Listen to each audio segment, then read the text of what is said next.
मॅडमकडनं वजन कमी करण्यासाठी मी अमृत ज्यूस घेतलं होतं आणि माझा जो स्वर आहे तो पूर्ण आतून सडला होता, जिथून आपला आवाज व्हॉइस निघतो तो पूर्ण आतून कंठ सडलेला होता, आतून पू झाला होता माझ्या पूर्ण घशामध्ये। मी 2009 पासून भारत गॅस एजन्सीमध्ये जॉब करते आणि माझं काम जे होतं ते पूर्णपणे बोलण्याचं होतं। असा जो आहे ना, बोलून बोलून पूर्ण कोरडा पडायचा आणि आतून पूर्ण अशा बारीक बारीक पुरळ आल्या होत्या।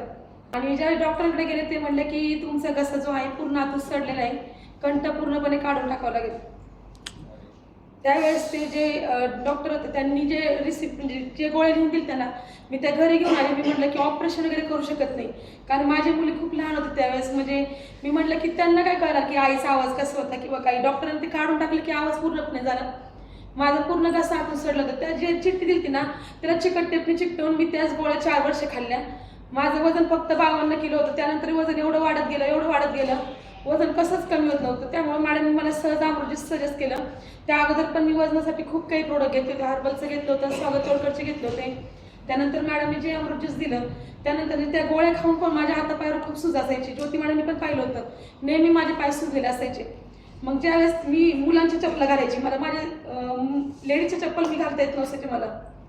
ज्यावेळेस अमृत ज्यूस घेतलं त्यावेळेस इतका छान रिझल्ट आला।